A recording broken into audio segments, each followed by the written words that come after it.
देखिए FIs clear cut winner थे, है ना। कल 2 लाख शॉर्ट थे उनके पास और शॉर्ट और कैपिटलाइज करी, करीब करीब 3.5 लाख कॉन्ट्रैक्ट शॉर्ट लेके बैठे वो, 3.5 लाख।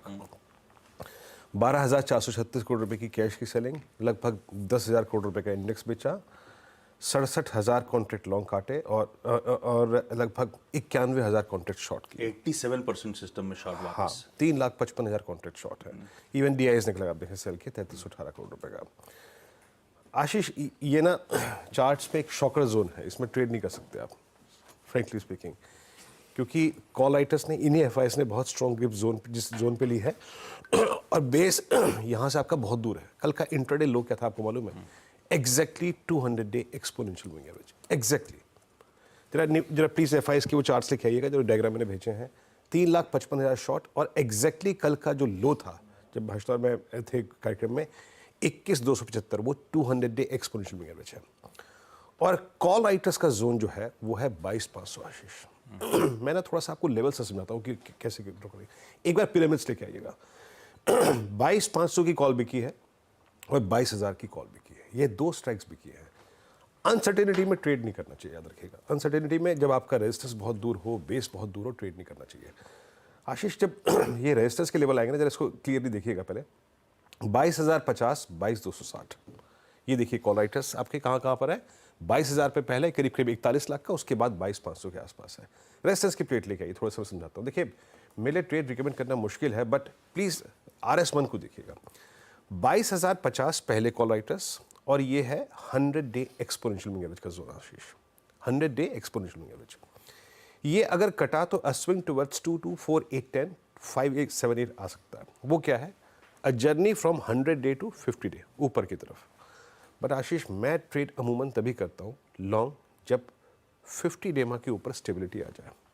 यानी ये बाजार स्टेबल तब होगा जब आई थिंक पॉलिटिकल फ्रंट पे, गवर्नमेंट फॉर्मेशन फ्रंट पे कुछ क्लियरिटी आए। मेरे लिए वो है 22,410 और 578, that 50 day exponential moving average zone. जब तक वो रीगेन नहीं होता ना, ये शॉर्ट्स कैपिटलाइज करेंगे मेरे ख्याल, या फिर एटलीस्ट कवर नहीं होंगे। तो मेरे लिए भले ही 22,050, 22,260 कटने के बाद 410, 578 का क्लस्टर आ जाए, बट स्टेबिलिटी और एक reasonable stop loss, reasonable base आएगा 410 के ऊपर ही, 578 के ऊपर ही। और यही हमारा रिजल्ट से पहले का स्विंग लो भी था।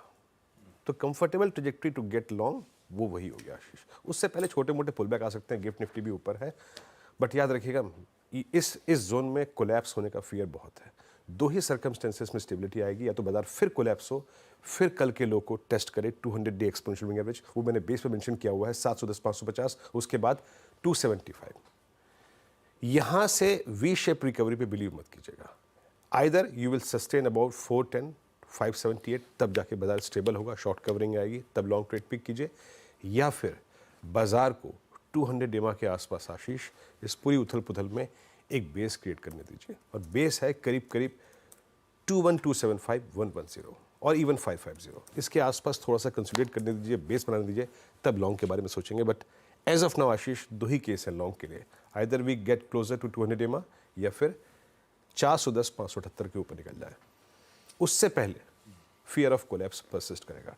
मैंने आशीष बैंक निफ्टी के लेवल दे दिए हैं, वहाँ पर भी मोर और लेस यही है, बट वहाँ मैं ट्रेड नहीं करूँगा। मैं लीडिंग इंडिकेटर इस वक्त निफ्टी को लेके चल रहा हूँ, निफ्टी बैंक पर ट्रेड रिकमेंड नहीं करूँगा। लेट्स सी, 410, 578 के ऊपर ही कैसे स्टेबल होता है, देखते हैं। और गिफ्ट निफ्टी, बिल्कुल प्रोड्यूसर साहब ने हेडलाइन सही लिखी थी।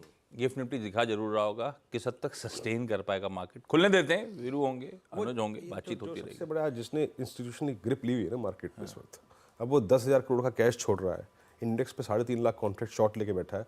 वो कल भी सही गया है, बिल्कुल सही गया है वो, तो उसके डेटा को रिस्पेक्ट देनी पड़ेगी।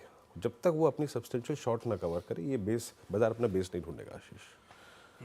बट बहुत फार रीचिंग इम्पैक्ट है इस मैंडेट का। एक कंपनी है हिंडेल्को, वो लानी थी IPO नोवेलिस का अमेरिका में, खराब मार्केट सेंटिमेंट के चलते वो IPO टाल दिया।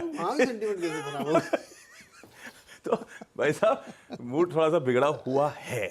हर्ष से जान लेते हैं, ये जो कल का मैंडेट अब सामने आ गया है, उसके बाद